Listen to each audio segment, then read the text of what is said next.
Welcome back, everyone. This is the 1440 again, and we today are looking at a couple extra things that we're doing before we go out and do the final testing.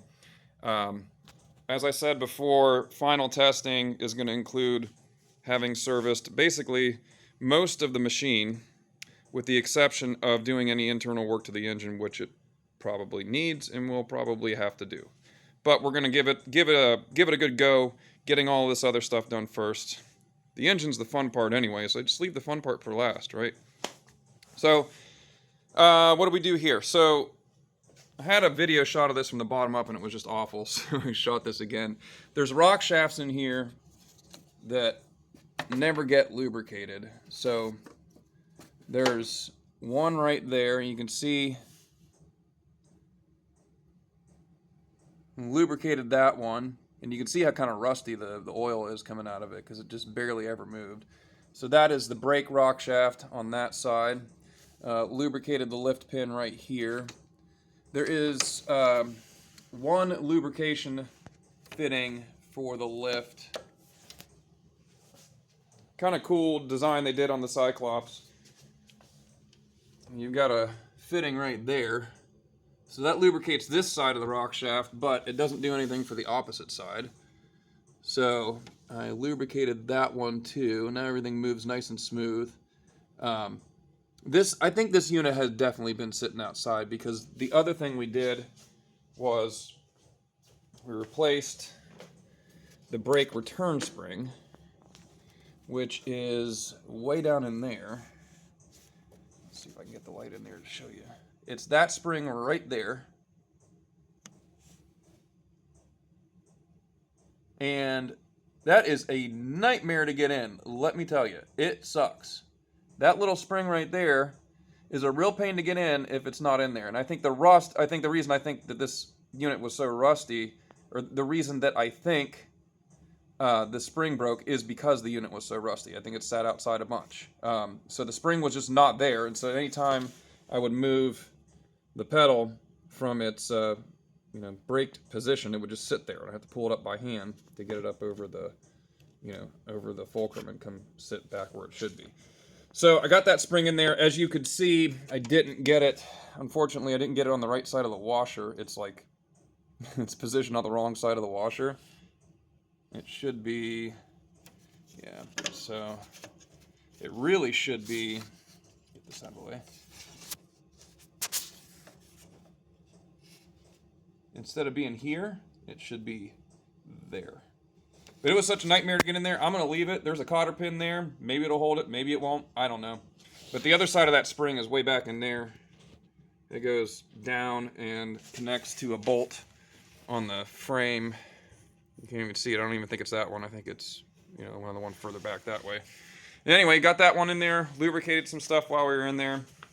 Got the CV drive shaft lubed up. Really cool thing on the Cyclops is the drive shaft couplers they use. Greasable couplers that never get greased from anybody, anywhere, anytime. I don't think I've ever had one in here that looked like it had been properly serviced. Greased that guy up too. Got her all taken care of there. So that helps a lot to just make sure that everything's moving smoothly. I also took care of the any of the ball joints or tie rod ends that you see in the control linkage here, and also at the hydrostatic controls over here. So that guy there. Also on the hydro gear, I think it's pretty good to note here, this area here packs in with a bunch of crap, and so I made sure to lubricate this pivot right there. Everything in here is really dark, so I'm trying to get you to be able to see without getting a bunch of glare in your eye. Yeah, so there's a pivot right there for that plate. So when you move your control rod, when you're moving forward and reverse, you're moving that plate. And that never gets lubricated in there, although it should. So I lubricate that pivot there, and then any other moving part of the control system. Moving up towards the dash area, I lubricate the steering shaft as it comes through the tower there for the tilt column, and then the rock shaft for the hydrostatic control, which you can see this side of this one here. There's one right there. That's the one end with the lock nut on it. So that shaft that runs across that way over to that lever. Got that all lubricated. You can see through here maybe. Nah, you can't really see through there. None of this stuff's going to be easy to see, really. So lubricate that there. And then on this side, there's another section where it crosses through the frame. Down there, you can kind of see it. Everything's lubed up, so everything's smooth. So now we've got steering's taken care of. Controls are taken care of. Electrical's taken care of. Mule drive, deck. Last couple things I wanted to address were the side panels, and I wasn't going to go crazy with them and fix them like for reals. You know, go through and do a bunch of gluing and stapling and all that stuff. I did some minor stuff to this guy here just so it didn't get worse before. You know, just some hot staples to the nose. I fixed the hood. Now it doesn't pinch on the nose here. It was pinching on it before. Every time you try to lift it up, it would catch over there, and you couldn't lift it up unless you lifted like kind of from the end or the middle. And then to do that, these are slotted in both directions here. So you can shift the hood. You can shift the hood forward and back, and you can also shift the hood up and down like this. So I just found its sweet spot. Had to use one of these clips I found out in the yard, so I got a clip on there, and then I remembered, oh yeah, no point in doing that because this thing's all roached. That's where the clip and the hood comes down. Oop, gotta be careful with these things. So when that hood comes down, it should latch on that right there, but it will not because there's nothing there. It's just broken. So we'll have to pull something off a parts machine probably and glue something in there, but that's okay. It's not a big deal. So all the panels fit okay now. I adjusted the nose a little bit. It was a little bit tight, so I adjusted it, pushed the nose out a little bit. And then for the side panels, which are the real problem areas, I took and did this quick fix. So there's a 1/4-20. So I tapped these for 1/4-20, these holes here, which normally would have just been a little standoff, and put a little stud down in there. Glued the stud in. Now this one's kind of funky and needs some reinforcement, but it is actually holding for now, so I'm okay with that. And then to insulate these from vibration and from like chewing themselves into their mating part, slid some Tygon line over this guy because he's down, he's down here. He goes into that slot there, so he's a little further from the exhaust. The heat's not gonna distort it too bad, but the top ones are like basically right above the heat shield for the exhaust. So for those, I used some of these silicone. You've seen these things on some of the Kohlers where they have the air filter cover.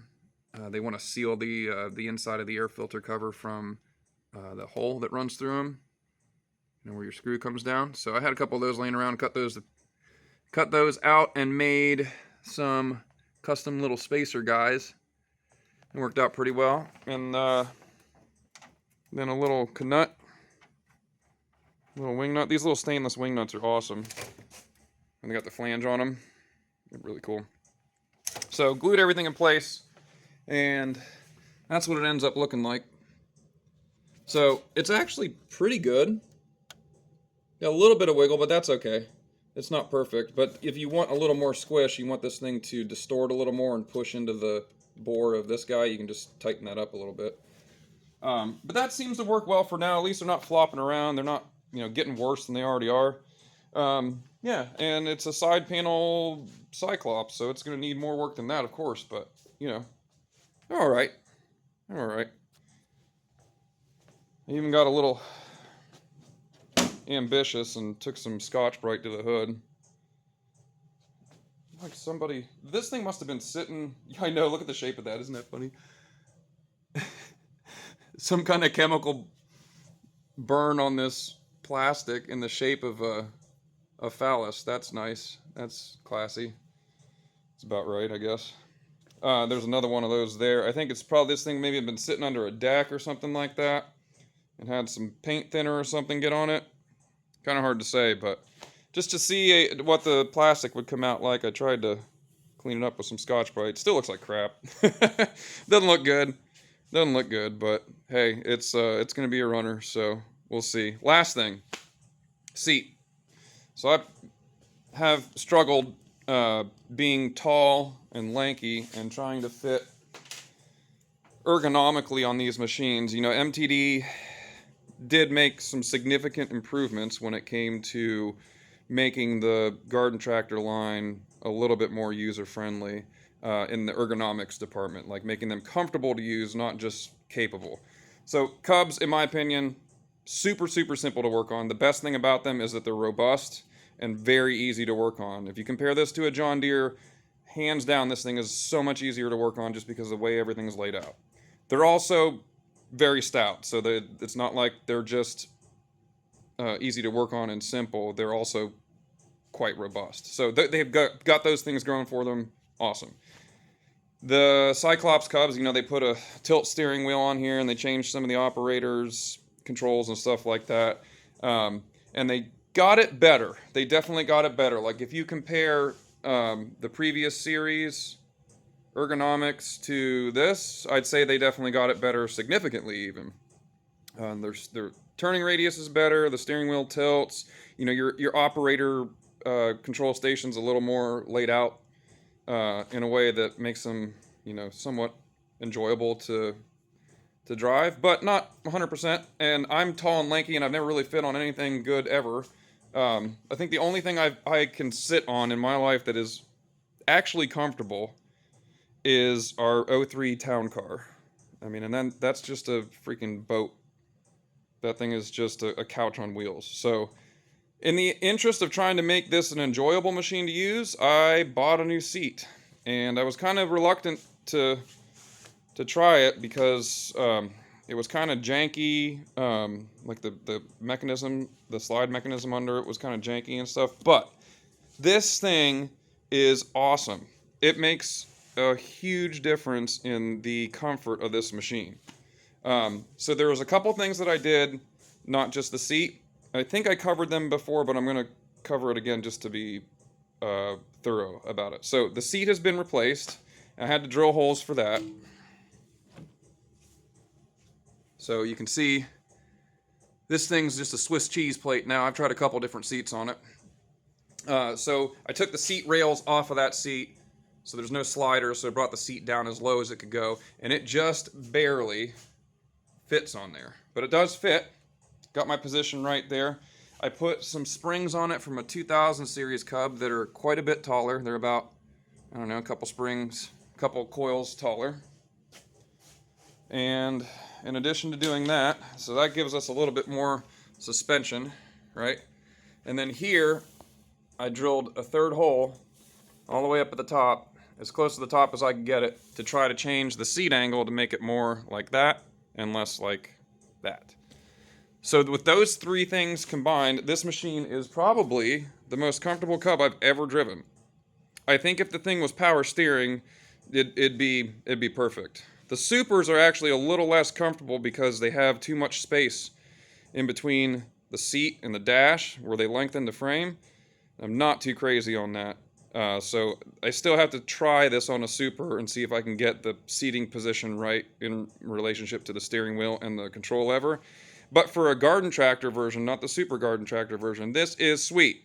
Best seat. Love it. So really excited to get this thing out and start using it. There's nothing like using a machine that's actually comfortable. There really isn't. The older I get, the more that matters to me. So Anyway, I wanted to give you guys an update on that stuff. We're going to test this thing and see what we find. So we'll be back. Thanks for watching, everyone.